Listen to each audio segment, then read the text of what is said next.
mucho trabajo, así que ya está todo el mundo, los que han sobrevivido, que son muchos, estarán cansados lo suficientemente como para hacer de esto algo demasiado largo. Leo un breve párrafo de Ana von Patrón de Smith.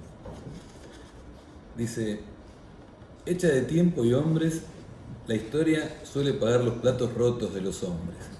Le queda el tiempo, fiel a los hombres, para resistir. Revalorizado ahora el tiempo, instalado en el centro mismo del saber, azaroso, múltiple, de porvenir abierto, no podemos menos que seguir adelante hacia un pasado también abierto. Es el final del prólogo de una revista del Instituto Experimentativo Oriental. La primera, que es proyecto personal de ella como directora, había terminado un número anterior, esta es la primera, publicada en el año 1993. No hay otra pluma como la de Ana, ni la habrá. No creo que nadie pueda terminar el prólogo de una revista del Instituto de Historia Antigua con este nivel de poesía extraordinario, a mi modo de ver. Y esa introducción lleva por nombre algo aún más encantador: renovación de nacimientos. Renovación de nacimientos, con puntos suspensivos, nada más. Y no retoma esa palabra en ninguna parte de la introducción. Lo deja abierto. Cada cual retomará de ahí lo que pueda. Pero claro que tomamos cosas, ¿no? Renovación de nacimientos, para quien estudia algo de egiptología, dice mucho. Es Ugen Mesut. Es justamente ese nombre que Amenemhat I se da para fundar el Reino Medio, ¿no? Para crear Iritahuí y para lanzar de nuevo algo que había venido con un proceso bastante convulso.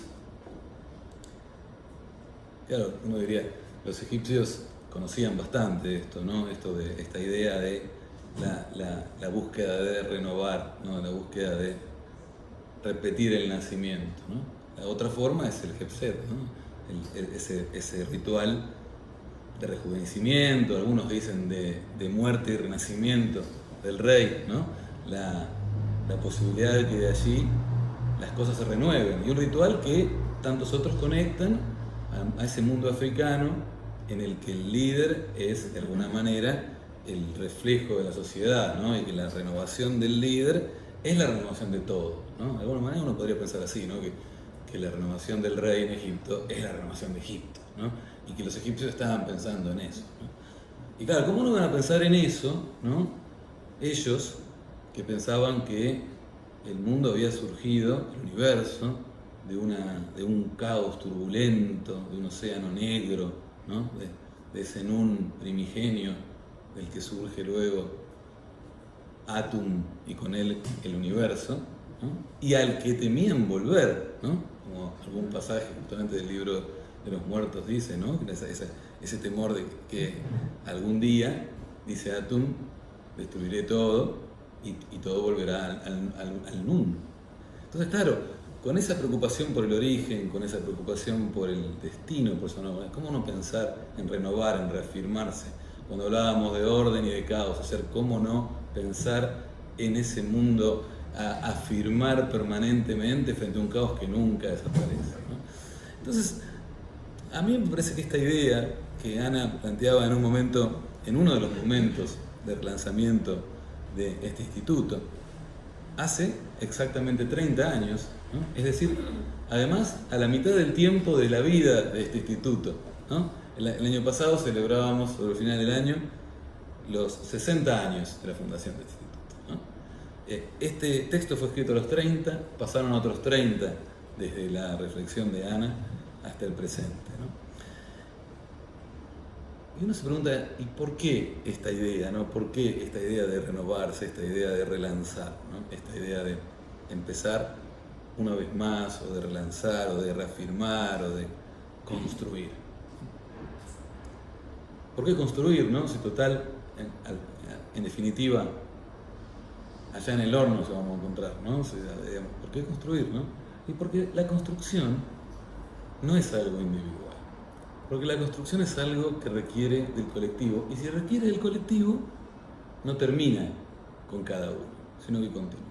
A mí me parece que hay algo, construir es eso, ¿no? Ese prefijo encantador, el prefijo con, ¿no? El prefijo con significa eso, unir, ¿no? Construir sería unir, darle sentido a aquello que de otra manera estaría amontonado, ¿no? Struere, es como la reunión, pero sin orden, sin criterio, ¿no? Es darle criterio, ¿no?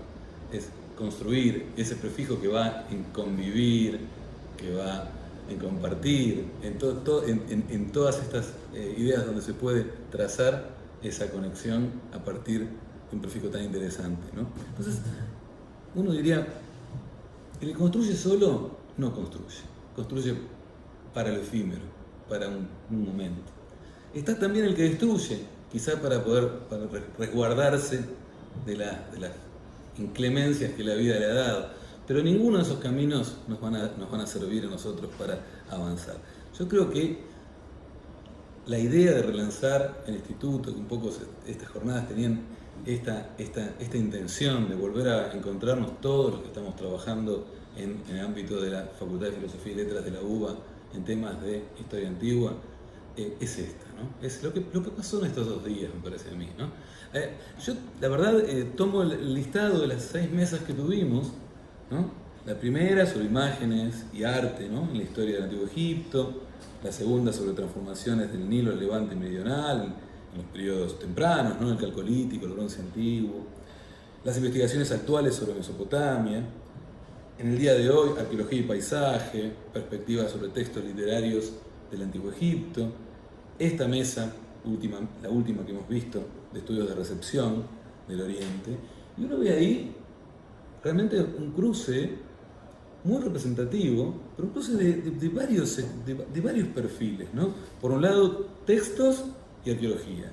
Por otro lado, fuentes, como quiere que se definan, y teoría. Por un lado, historia, y por otro, historiografía crítica, recepción, ¿no? Tenemos ejes extraordinarios de trabajo que recorren la totalidad del conjunto, ¿no?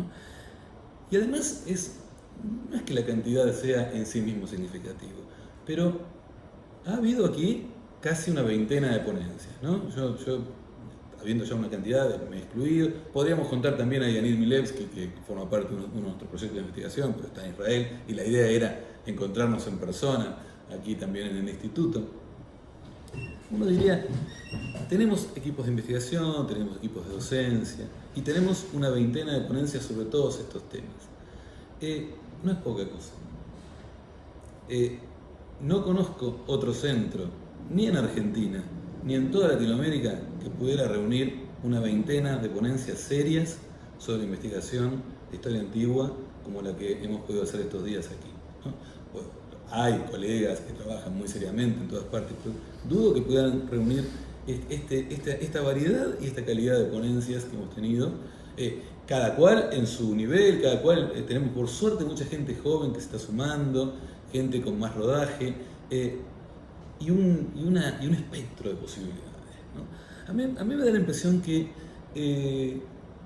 lo ideal, bueno, siempre cuando piensa en lo ideal, después se queda corto, pero que lo que ha pasado estos 2 días en estas jornadas es muy positivo, que tiene que ver con conocernos. A mí en lo personal me ha encantado poder ver trabajos de investigadoras, incluso del de Liliana, el de las chicas que no conocía de primera mano o habiendo escuchado directamente, otros trabajos también como los de Matías, Ezequiel, el de Bruno, gente que no trabaja de pronto en el equipo del que yo formo parte y que nos hemos podido encontrar en este momento. Y a mí me parece que esto es importante, la comunicación y la posibilidad de empezar a circular más las ideas que tenemos, porque la verdad es que la Universidad de Buenos Aires, la Facultad de Filosofía y Letras y este instituto, como representante de la investigación dentro de esta institución, está en condiciones de poder hacer muchas cosas, ¿no? Muchas cosas. A mí me parece que tenemos mucha gente para trabajar. Nunca vamos a hacer un instituto de la escala de otros institutos que abroquelan las investigaciones de toda una carrera, como el Instituto de Filosofía o el Instituto de Antropología. Pero no se trata de esa escala a la que tenemos que apuntarle. Trabajamos no a la escala de una carrera, sino a la escala de una materia dentro de una carrera.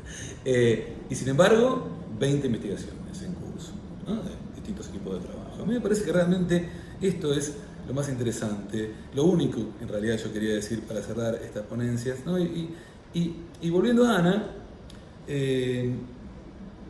claro, que a esta altura probablemente yo sea el último mohicano, porque de los que estamos aquí reunidos probablemente no sé Liliana, tal vez si la conociste. Claro, claro, vos claro, un poquito sí, pero claro. Pero, bueno, claro, es cierto. Bueno, entonces ya yo pienso sentirme ya como aquel que será el último que vio esa barra de azufre en aquel cajón de aquella de esa cómoda. Bueno, pero Ana, que se retiró también muy temprano, ¿no? Cansada también de las idas y las venidas que ha tenido este instituto. Ana, en este texto, como cualquier otro, ¿no? Tiene una plasticidad y una elegancia extraordinaria para escribir. Y una cosa que hace cuando escribe en el prólogo es que pueden pasar de la primera persona del singular a la primera persona del plural siempre con precisión, siempre con elegancia. No se bandea nunca, no es que se equivoca. Lo hace perfectamente cuando quiere hablar ella y cuando quiere incluirse, ¿no? Y todo el tiempo lo hace en este prólogo. Y a mí me parece muy lindo que pueda hacer ese juego entre lo que es el yo individual, pero también el nosotros, ¿no? Y hay algo que el final dice, cuando retoma el nosotros, para decir, no podemos menos que seguir adelante. Dice, la frase es hermosa, ¿no? No podemos menos que seguir adelante hacia un pasado también abierto, ¿no? Ir adelante hacia el pasado. Es muy interesante. Pero digo, más allá de eso, ahí ese retomar la primera persona del plural cuando viene hablando en singular, a mí me da pie para decir esto, ¿no? ¿Saben ustedes? Bueno, que yo asumí ahora la dirección del instituto de manera interina para la organización del Congreso Iberoamericano y ahora ha pasado el concurso para asumir regularmente. El martes el Consejo Directivo hizo efectiva mi designación, ¿no? Entonces en eso me va la primera persona del singular, ¿no? Pero al mismo tiempo creo que lo que más me interesa es la primera persona del plural que se expresó ayer y hoy en este congreso, ¿no? en estas jornadas. Y esta posibilidad de construir, ¿no? Porque construir será siempre un plural, ¿no? Y como diría Ana, no podemos menos que eso. Gracias, gente. Gracias.